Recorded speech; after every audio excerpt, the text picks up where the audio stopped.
Hi, I'm Tim. Welcome to Watchbox, and thanks for logging on. If you love this watch, email me, tmosso@thewatchbox.com.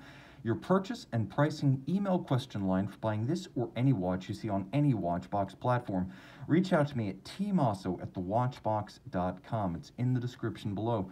Today we're discussing a model launched in 2012, 41mm in stainless steel. This is the Audemars Piguet Royal Oak Automatic 15400ST, a timepiece that is 41mm in diameter by 9.8mm thick from lug to lug. It measures 51.5mm, and from end link to end link, that is the real distance across the wrist, it is 53.6mm across the wrist. Like most Royal Oaks and offshores, it wears larger than its nominal size.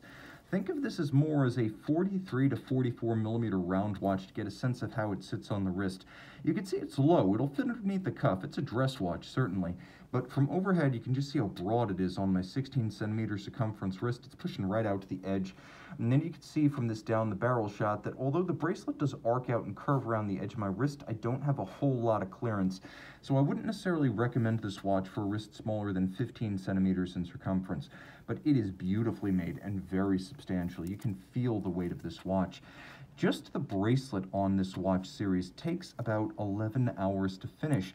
Since the original 1972 Gerald Genta sketch of that first Royal Oak, the integration of the case and the bracelet has been a design signature, and the finishing of the bracelet, the case and the bezel, is excruciating, time-consuming, very manual and artisanal in its composition and nature, and that process is passed on as a craft art. This is not a machine finished watch. You can see that on the side you have vertical satin finish and removable links fixed by screws. That's the way it should be done. No pin sleeves here. The chassis of the clasp has become more redoubtable with every generation of the Royal Oak Automatic, and you can see that this chassis and the swing arms in satin and media blasted steel is quite redoubtable. It is effectively strong enough to be fit to an offshore. It certainly looks and feels the part. You must press both triggers to pop it open. The Royal Oak goes one step further, fixing the bracelet to the case with screws rather than spring bars, so this is staying attached. That's the way it should be done on an expensive and heavy sports watch. The character lines are all sharply delineated. You can even see that the transitional bevel that expands over the midcase and then out over the lug hoods, it is millimetrically precise from side to side, and the break between satin and polish is razor sharp. The same is true of the rounded edges of the polished bezel and the satin finished tops. You can see the hexagonal bolts in white gold inside the bezel, and you can see that there is a warmer tone to the white gold than the steel. You also have the hexagonal crown echoing the bolts. It's a screw down. The watch is 50 meters water resistant, and as with every Royal Oak since the first, the bezel gasket is visible as a hairline, a small accenting styling element, but deliberately visible.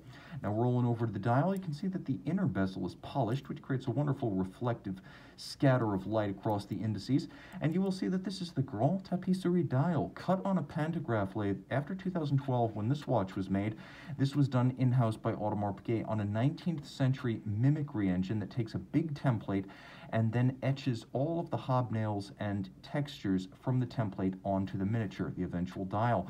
We have white gold hands, indices, and AP logo, and then we have a faceted date aperture. The watch features a quick set and hacking seconds, and being 50 meters water resistant with a screw down crown, it is a surface swimmable sports watch. The Jumbo, which is also 50 meters, has a push down crown and is not surface swimmable. This watch can go in the water.